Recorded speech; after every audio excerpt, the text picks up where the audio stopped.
हर हर महादेव दोस्तों, आप सभी का मेरे इस YouTube चैनल में हार्दिक स्वागत है। आप सभी को महाशिवरात्रि व्रत की हार्दिक शुभकामनाएं। दोस्तों, आज की इस वीडियो में आप महाशिवरात्रि की व्रत कथा का रसपान करेंगे। तो चलिए वीडियो शुरू करते हैं। दोस्तों, अगर आपको हमारी वीडियो अच्छी लगी हो तो लाइक, शेयर और सब्सक्राइब करना ना भूलें। एक बार माँ पार्वती जी ने भगवान शिव से पूछा कि ऐसा कौन सा श्रेष्ठ तथा सरल व्रत पूजन है जिससे कि मृत्यु लोक के प्राणी आपकी कृपा सहज ही प्राप्त कर लेते हैं। तब भगवान शिव ने माँ पार्वती को शिवरात्रि के व्रत का विधान बताकर ये कथा सुनाई कि एक गांव में एक शिकारी रहता था। पशुओं की हत्या करके वह अपने परिवार को पालता था और वह एक साहूकार का ऋणी था, लेकिन उसका ऋण समय पर ना चुका सका। क्रोधवश साहूकार ने शिकारी को शिव मठ में बंदी बना लिया। संयोग से उसी दिन महाशिवरात्रि थी। शिकारी ध्यान मग्न होकर शिव संबंधी धार्मिक बातें सुनता रहा। चतुर्दशी को उसने शिवरात्रि की कथा सुनी। संध्या होते ही साहूकार ने उसे अपने पास बुलाया और ऋण चुकाने के विषय में बात की। शिकारी अगले दिन सारा ऋण लौटा देने का वचन देकर बंधन से छूट गया। अपनी दिनचर्या की भांति ही वह जंगल में शिकार करने के लिए निकला, लेकिन दिन भर बंदी गृह में रहने के कारण भूख प्यास से वह व्याकुल था। शिकार करने के लिए वह एक तालाब के किनारे बेल वृक्ष पर बैठ गया। बेल वृक्ष के नीचे शिवलिंग था, जो कि बिल पत्रों से ढका हुआ था। शिकारी को उसके इस बात का बिल्कुल भी पता नहीं चला। पड़ाव बनाते समय उसने जो टहनियां तोड़ी वह संयोग से शिवलिंग पर गिरी। इस प्रकार दिन भर भूखे प्यासे शिकारी का व्रत भी हो गया और शिवलिंग पर बेल पत्थर भी चढ़ गए। एक पहर रात्रि बीत जाने पर एक गर्भिणी मृगी तालाब पर पानी पीने पहुंची। शिकारी ने धनुष पर तीर चढ़ाकर ज्यों ही प्रत्यंचा खींची, मृगी बोली, मैं गर्भिणी हूँ, शीघ्र ही प्रसव करूंगी। तुम एक साथ दो जीवों की हत्या करोगे, जो कि ठीक नहीं है।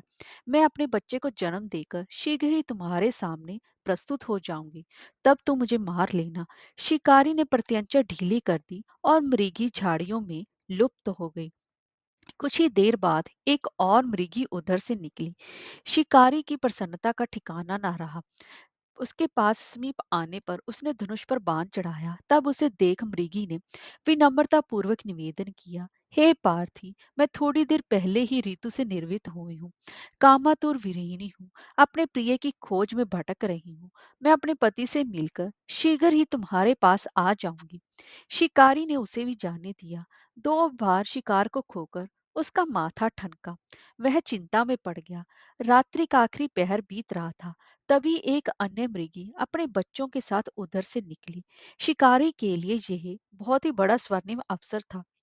उसने धनुष पर तीर चढ़ाने में देर न लगाई।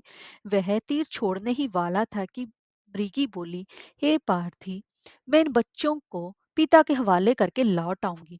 इस समय मुझे मत मारो। शिकारी हंसार बोला, सामने आए शिकार को मैं कैसे छोड़ दूं? मैं इतना मूर्ख नहीं हूं। इससे पहले मैं दो बार अपना शिकार खो चुका हूँ। मेरे बच्चे भूख प्यास से तड़प रहे होंगे। उत्तर में मृगी ने फिर से कहा, जैसे तुम्हें अपने बच्चों की ममता सता रही है, ठीक वैसे ही मुझे भी। इसलिए सिर्फ बच्चों के नाम पर मैं थोड़ी देर के लिए जीवन दान मांग रही हूँ। हे पार्थी, मेरा विश्वास कर। मैं इन्हें इनके पिता के पास छोड़कर तुरंत लौटने की प्रतिज्ञा करती हूँ। मृगी का दीन स्वर सुनकर शिकारी को उस पर दया आ गई। उसने उस मृगी को भी जाने दिया। शिकार के अभाव में बेल वृक्ष पर बैठा शिकारी बेल पत्थर तोड़ तोड़ कर नीचे फेंकता जा रहा था। पाँव फटने को हुई तो एक रिष्ट पुष्ट मृग उसी रास्ते पर आया। शिकारी ने सोच लिया कि इसका शिकार मैं अवश्य ही करूंगा। शिकारी की तनी प्रपंचा देखकर मृग विनीत स्वर में बोला, हे पार्थी भाई, यदि तुमने मुझे इस मुझसे पूर्व आने वाली तीन मृगियों तथा छोटे छोटे बच्चों को मार डाला है, तो मुझे भी मारने में विलंब ना करो, ताकि उनके वियोग में मुझे एक भी क्षण दुख ना सहना पड़े। मैं उन मृगियों का पति हूँ। यदि तुमने उन्हें जीवन दान दिया है, तो मुझे भी कुछ क्षण जीवन दान देने की कृपा करो। मैं उनसे मिलकर तुम्हारे सामने उपस्थित हो जाऊंगा। मृग की बात सुनते ही शिकारी के सामने पूरी रात की घटना चक्कर घूम गया। उसने सारी कथा मृग को सुना दी।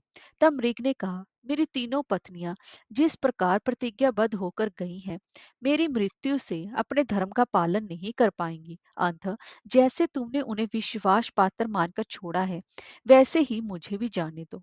मैं उन सबके साथ तुम्हारे सामने शीघ्र ही उपस्थित होता हूँ।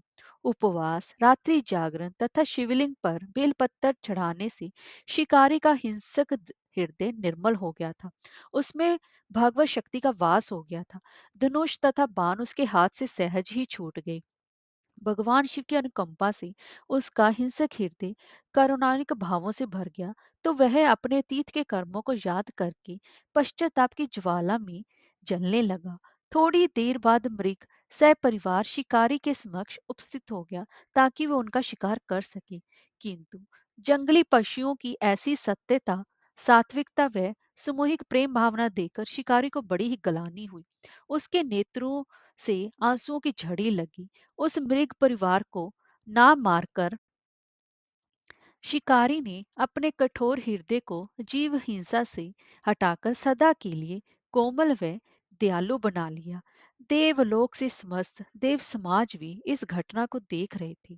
उसके ऐसा करने पर भगवान शिव ने प्रसन्न होकर तत्काल उसे अपने दिव्य स्वरूप का दर्शन करवाया तथा उसे सुख समृद्धि का वरदान देकर गुह नाम प्रदान किया। ये वही गुह था जिसके साथ भगवान श्री राम जी ने मित्रता की थी। हर हर महादेव।